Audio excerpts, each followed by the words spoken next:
Hey everybody, I'm Monty Mont. And I'm Tiff. And I'm Charles D. King. And these Are a few of our favorite things.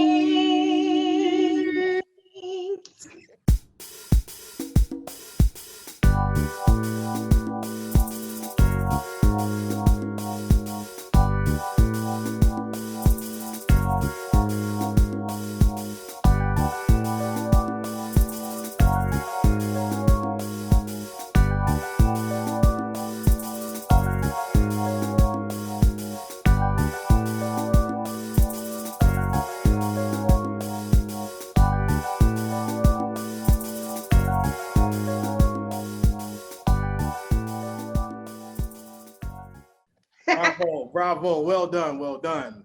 Guys, we're back once again, and it is a blessing to be here. As always, we appreciate the support. Appreciate you guys checking out the show, making sure we good, stay on us, man. We getting you all these episodes, and we love having guests. First and foremost, though, Tiff, how you doing today? Just a little hot, but I'm doing good. How you doing? Y'all might hear my air going, but man, I can't turn it off right now. It's too hot. Y'all gonna have to deal with this air conditioning, but. Guys, we have a great guest with us today. This is an amazing artist. He's got a hot new single out, which I love. This is killing. He was so nice to accommodate our schedule. He was patient with us, and we appreciate him. Come on, Mr. Charles D. King is with us. How you doing, sir? What up? What up? So excited to be here today with you guys and just to hang out. So I've been looking forward to it. Let's get it. Yes, sir. Awesome. Yes, sir. Awesome. So, Tiff, I'm going to have you start off with Charles on the questions, and then I'll come up with you. No problem. Okay, so let's get to it.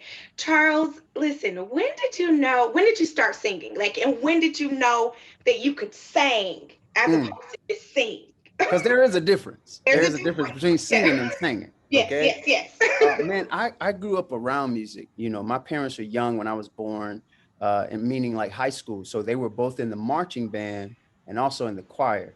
So whether it was Friday night under the bleachers at a game or Sunday morning underneath the pews at church, there was music always around, and I love how it made people move. So being the oldest of two siblings, so we would always be humming and singing around the house. So it really started, as early as I can remember, just kind of singing, S-I-N-G, just singing. Me and my siblings just singing whatever we heard on the radio, cassette tapes in the car. Some of you young generation people who are watching this, y'all don't know nothing about cassette tapes. They don't know. Y'all probably don't even know about CDs. That's crazy. No, they don't know about pressing record on the radio. The double deck and you record songs off the radio, make your own mixtape. Oh. Yeah.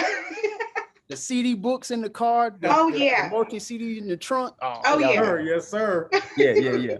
So, I grew up, I think, in one of the finest eras of music and entertainment. That's the 80s and the 90s. And so, it's when I knew I could sing. I don't know. To me, I can't sing, right? I'll get by.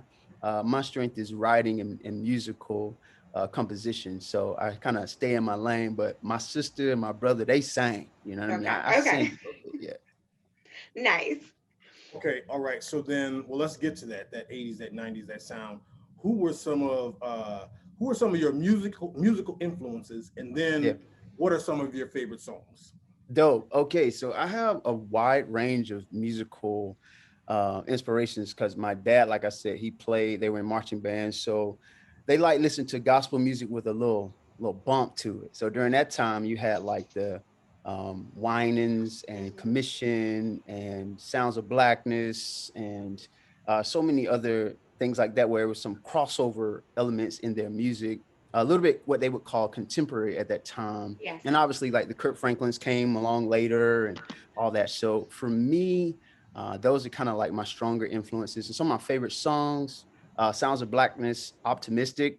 Love that. I put that on right now. And I was just gonna say, I listen to that. Just riding to that song. I love Optimistic by Sounds of Blackness. Shout out to them.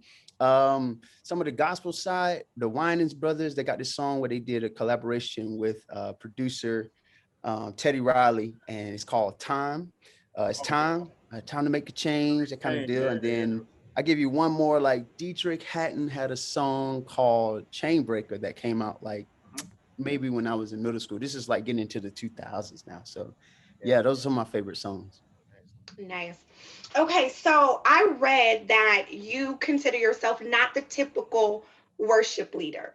Yeah. What makes, and I agree with that, by the way, what makes you, or tell us, what makes you so unconventional? What makes you an unconventional praise and worship leader? Yeah, I think praise and worship leaders are different depending on the house that they serve, right? And the needs of the people that they lead on Sunday morning. The idea of worship leading to me is all about like you're connecting a congregation to God in the local church.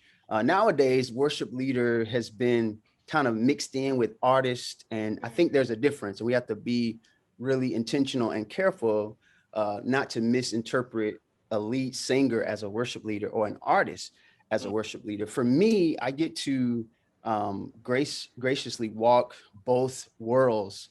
And so that gives me a vantage point that it extends beyond the four walls of the local church, but also it gets to love on the inside. So unconventional to me is a lot of my songs, a lot of the way I lead is not from just a four walls Sunday morning feel good, right? A lot of the things that I write, a lot of the ways that I lead, it really focuses on, okay, how do we take this Sunday morning experience and apply it to a Wednesday random, just emotional time? How does that Sunday good time feel good? So that way we're not just waiting Sunday to Sunday to progress in our relationship with God, but it can be something ongoing. So unconventional for me is I'm not just focused on within the four walls. I'm trying to get out and see how we live this thing out together. I love that. Oh, wow, that's man. Yeah. So much in the answer. That is really good. It kind of leads into my next question because I want to know. I love how you even said with difference between artists and worship leaders and things like that. Do you feel like there is a disconnect in the worship experience between the older generations and younger? Like we were just talking. I know like some of these younger kids they don't know nothing about 80s music and 90s music things like that. But the thing is we all come together for church. So it's all different kind of generations. And do you feel like there's a disconnect or is it your job as a worship leader to connect? You know what I'm saying? Like in the church. Yeah, I think Monty, that's it. Like really, that's the answer right there. It is the job of a worship leader. Because I mean, think about the term worship leader. What does worship mean? To live for God, to live in Christ, right? So that's all it is. It's not slow music versus fast music. It's not a style. It's not music at all. It's really more so about the life of the believer in submission to a holy God, right? And pursuing that every day through this filter of messed up humanity, right? So it is our job as worship leaders and believers, not just worship leaders and pastors and those in leadership, but as believers to reflect the kingdom. And the kingdom is everybody. The kingdom is multi-generational. The kingdom is multicultural. And I love one of my mentors. He used this line, and I say it a lot, but unity is actually not just, it's not even about being one. It's not oneness or the same, right? Unity is diversity moving in the same direction, right? So as a worship leader, when I'm putting together a set list and I'm praying through, because I lead at a multicultural church, so it's not just like Black gospel.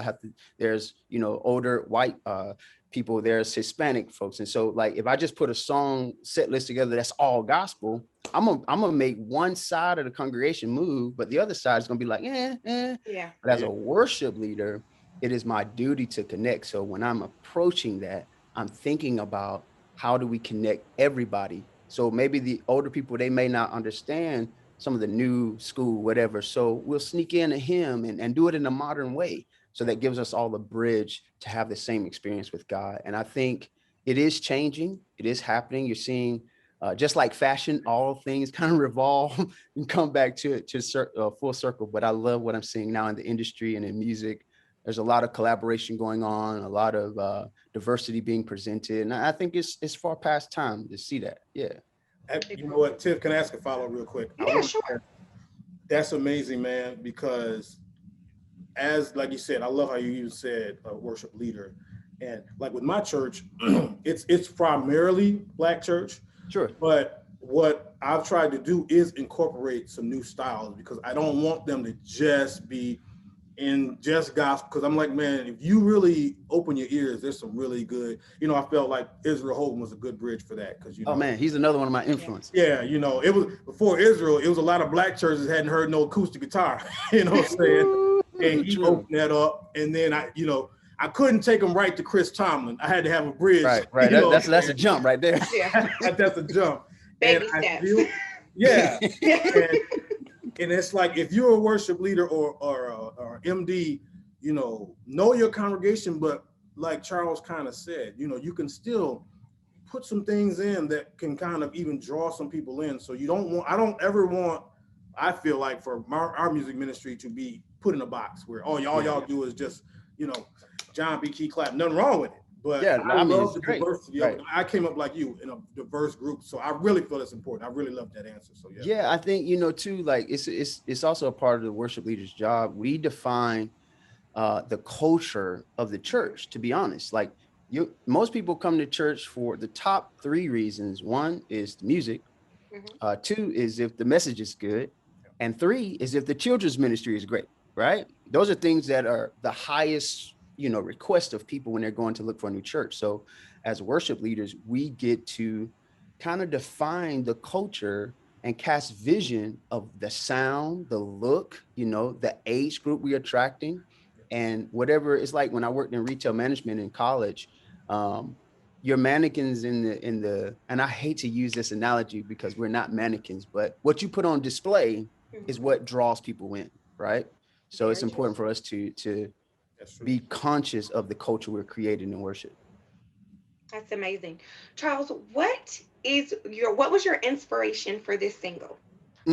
Lift You Higher. It was a fun song. I got a chance to collaborate with some friends of mine back in my hometown, called Destined for Greatness. It's a youth ministry that's doing some incredible things. Husband and wife started it. And honestly, I was just watching them from afar. I'm born and raised in Macon, Georgia, just south of Atlanta. And they would take these teenagers from all over the inner city, and where some of them might have been destined for failure, destined for the streets, destined for gangs.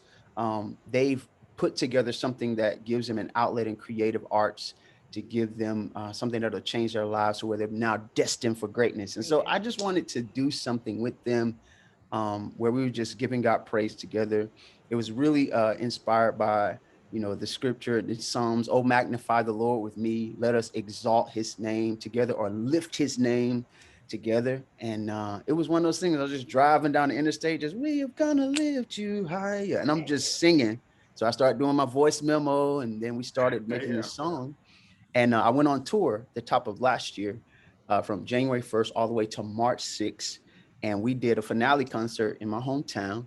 And right after that, they shut the tour down because of, COVID and all that stuff. So we got a chance to perform it, and we wanted to release it then. But man, God just had other plans, and it came out even better. So there's a dope music video that's out right now. Within the first week, it was over like 12,000 views. That never has happened on my YouTube channel. And I really think it's just the young people who just make that happen, and everybody supporting this new sound. So yeah, just inspired to have some fun and lift God up at the same time. It's got that anthem feel to it, you know what I mean? Right. It really, and I depending on the artist and all that, but when you can really bring people together and kind of get that it really is. I remember the first time I heard it, I was like, oh yeah, this bump right here. Okay, all right. So let me then ask you, man, and it's funny how you just brought up the tour part of it. What do you want people to feel or experience when they listen to your music? You know what I mean? Like when you're writing stuff, you're putting it together, are you kind of trying to convey something specifically for your listeners? That's great, man. My life's purpose is just to be a bridge between generations and cultures. I'm a voice to be a bridge between generation and cultures. That's not limited to music. Whether I'm speaking, interviewing, talking to somebody at the grocery store, like my life's purpose, a part of it is to be a bridge. So anytime somebody comes across Charles D. King, I want them to hear something that is encompassing of like the kingdom. So it's not just one thing, right?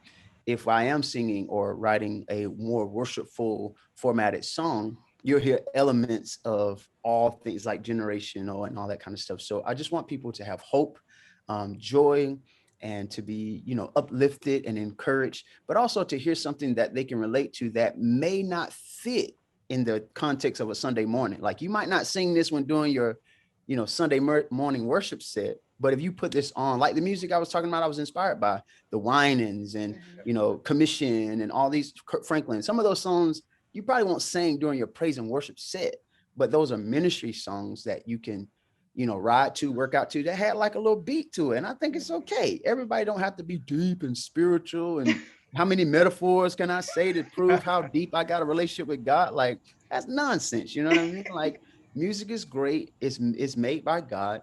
And as the kingdom, we just have to be open and creative as he was. If he's creative, why do we need to be in a box? You know what I'm saying? So like, we just got to do what we need to do as a kingdom and push things forward. So that's what I want. I want people to walk away with a God experience and something they can relate to as a brother in me. Okay, so I came across something and I would love for you to share a little bit of this with us, right? Yeah. Because I thought this was so amazing. Can you tell us why you burnt your church clothes up? Wait, what? I missed that. Yo, she did her research, bro. Yeah. Yeah, I'm not gonna give you the long story, but basically, so that caught me off guard. That's a great question. So I grew up in church. Like I said, my parents were involved very young. And the church I grew in was really small. We had some Pentecostal holiness kind of influences, though we were proclaimed like non-denominational, right? But we had a lot of rules. A lot of things was based on like, dress attire, and all of that was equated to like how close you are with the Lord. And when I got up into like my teens, 17, 18, I'm in high school, I learned how to play the game because I was like, okay, I'm going to do what I need to do on Saturday. I just need to make sure I'm dressed the part and I look good. And on Sunday, I'm good, right?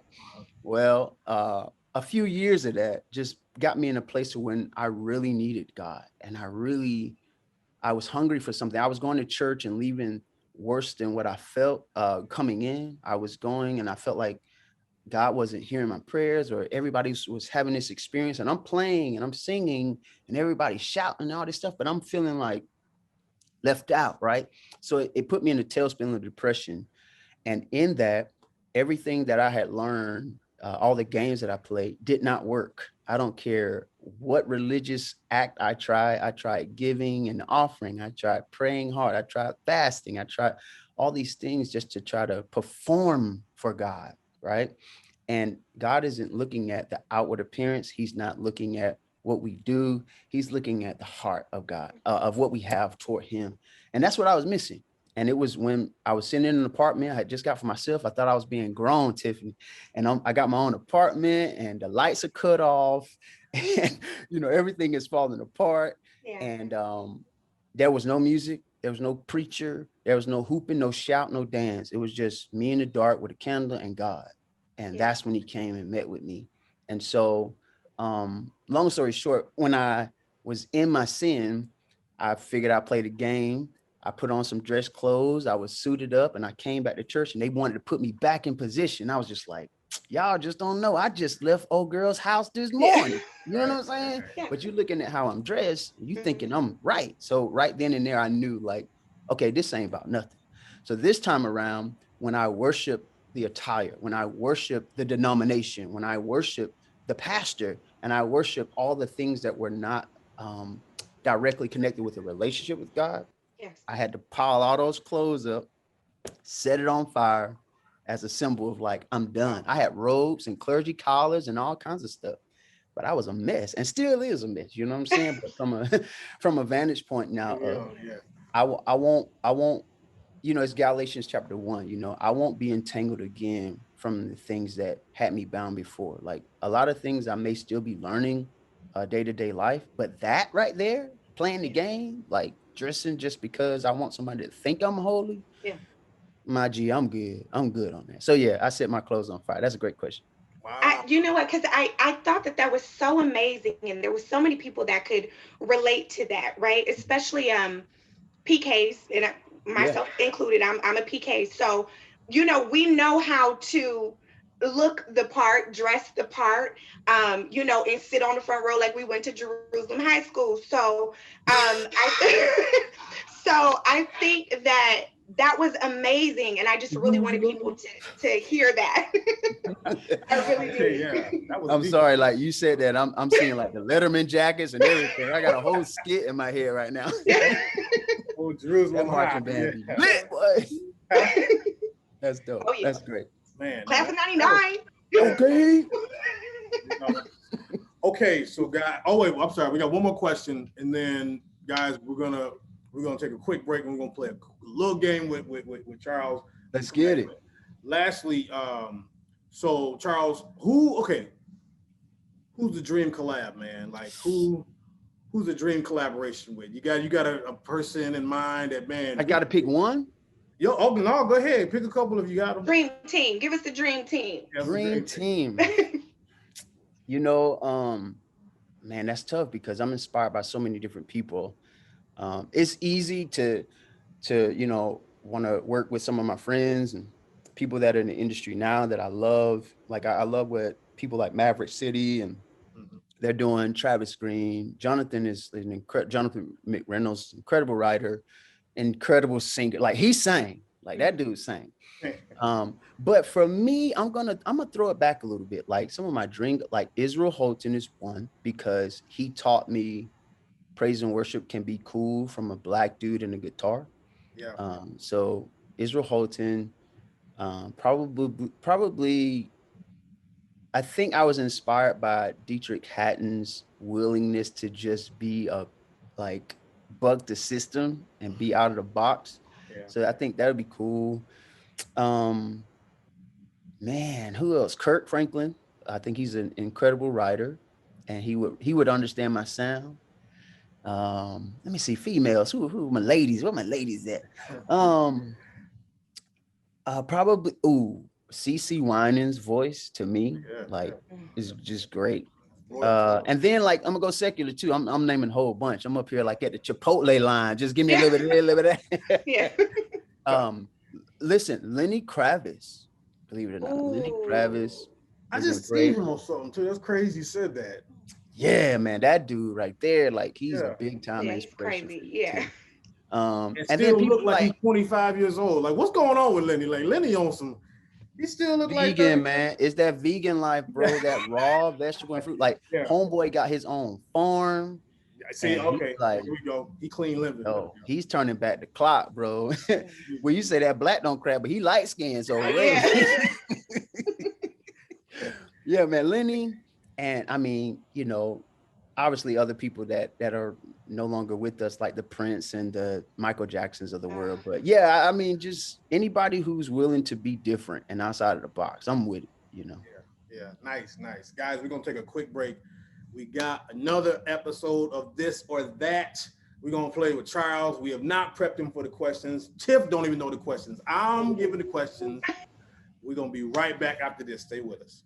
What's up, gang? Monty here. Listen, guys, I do a live DJ set every Sunday morning, 8 a.m. Pacific time, 11 a.m. Eastern time for 2 hours. It's called Trust the Playlist. Did you know that?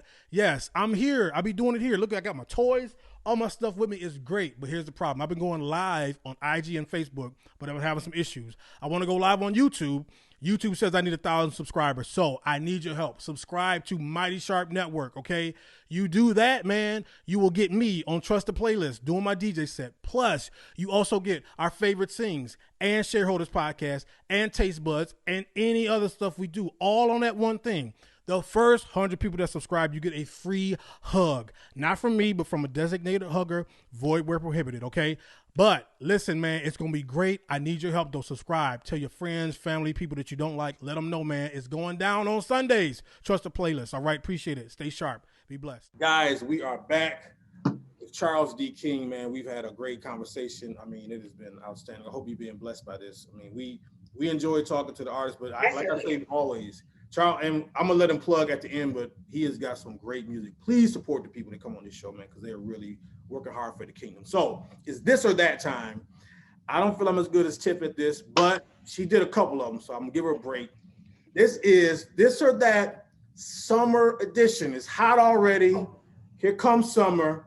So I'm gonna give these to you. All you gotta say is which one you like. It ain't complicated. I'm gonna give you 2 choices. That's it. Okay. First thing first, black people. This or that. You getting in the pool at the pool party, or you staying on the side dipping your toes in the side of the pool? This or that. I'm gonna ask Charles first. I'm getting in. My man, come on, my brother. There we go. We getting in the pool on there. Tiff, don't come on, oh Lord. You already know I'm not getting in. I'm gonna put my feet in because first of all, I cannot swim.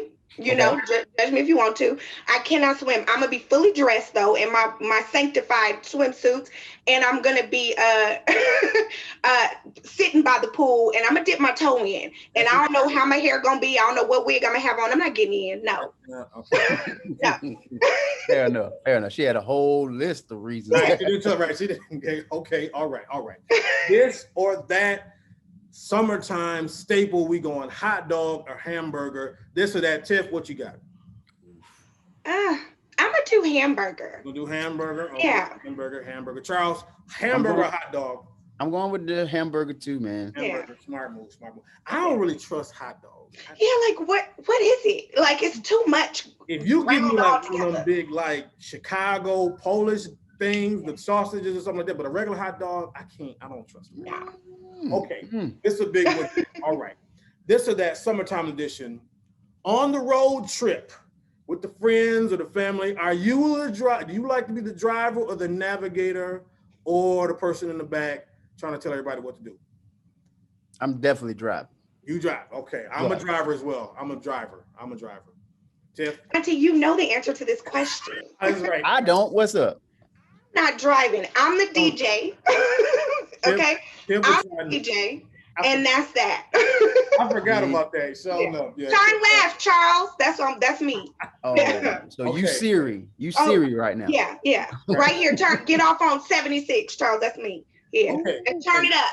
Turn the radio up. Yeah, you gotta that leads me to my next question. Now, if you got the aux cord, we're trying to get some product placement here. Is it the Apple Music playlist or the Spotify playlist? Which one are you more comfortable with? Apple Music playlist or the Spotify playlist? Charles, you are an artist. You have music out there. Which one you going with? Man, I got to give love to both of my DSPs. Shout out. Anywhere they are playing my music, I'm great. All platforms. That was the best answer. That was the best answer. LimeWire, I don't care. Tiff. Tidal. Tidal was nice. I knew he was. I always breaking the rules of the game, man. Right. Okay, fine. Apple Music, Monty. Okay. Apple Music. Okay. All right. I gotta know something. I know we're in the middle of the game, but let me ask Tiff. Yeah. Now, if you get this aux cord, that's a lot of trust. Really? You get this aux cord. What music are we listening to? Listen, I know how to fill out my audience, okay? So I gotta figure out what the car is feeling right now. You know, it's us in the car right here. Us three. Yeah, okay. Let's see. So it depends on, are we talking secular or are we talking gospel? You can do whatever you want. It's on you. You got the cord. Okay, you know what? I'm probably gonna start this off with a little 90s R&B. Yeah. See, okay. Yeah. I was gonna go starting it off with light 80s hits, like some Lionel all night, you know what I'm saying? I was just giving a tutorial. All night. Maybe a little Escapade, Janet, okay. Something light like that. Charles, this is a good question. Yeah, I mean, what's the first thing you starting us out with? You know, you got to ease it in. I'm probably like you, something light coming in, early 90s. 1993 was a big year in R&B. So you had like Tevin Campbell, Can We Talk? Something like a little groove, it start out slow, kind of mid-tempo, then we bump it all the way up, just keep going. You can't start too hot. You gotta no. You gotta be in here. It's an hour and a half trip. You know what I'm saying? Okay, all right. Yeah. Anyway, my bad. I just had to know. That's a good. See, this is why I like him, man. I'm gonna get us right. I'm telling you, I'm gonna get us there. We're gonna be good. Okay, good. So the church picnic, y'all. We all there, deacons, everybody. We playing volleyball or softball. Okay, we got all the equipment there. Are you in the volleyball game or the softball game? Tiff, what you got? Volleyball. And who made the potato salad? Who made the potato salad? Right. Telling you. Okay, Charles, are we swinging the bat? Are you serving it up? Which one, volleyball or softball? You know what? If it's a church picnic, I know the evangelists and the women of God, they ain't finna be jumping up for no volleyball. You know what I'm saying? Because they holy. So they gonna be trying to swing a bat. Yeah, they gonna have on the long skirts with the tennis shoes. The little white tennis shoes. The lace shop. On my church clothes too. I'm playing volleyball. Oh, okay. See, we played volleyball, but I like softball more. See? Because man, the thing is, folk in volleyball, man, everybody just standing there. When I'm playing volleyball, I end up trying to cover all the spots because Mr. Jenkins ain't hardly paying attention. Tap it up, and it's such chaos with the volleyball. Listen, if it's a church picnic, you would think everybody is good at volleyball because all you gotta do is lift your hands up. If you don't know what to do, your church don't give out the praise. See that? That's a good point. You ought to be real good at volleyball. Charles King dropping. All right, I got two more, y'all. Okay. Now, this is a big one. Big time summertime thing. Now, are you a light the fireworks person or are you scared and you just watch the fireworks? Because ain't everybody got it in them to be lighting the fireworks now. We like to run the fireworks, but we just seen some accidents. All right, Charles, you lighting them or you just watching them?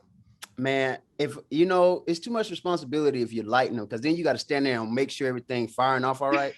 So I'm gonna just watch. Okay, Tiff. Pass me the lighter. See, I knew it. Here. Oh, so you one of them kids? Yeah, I'm gonna go ahead and light it. She don't even really know what she's doing, but she gonna just want fire. Yeah. Okay. All right. Okay. Finally, man, the last one.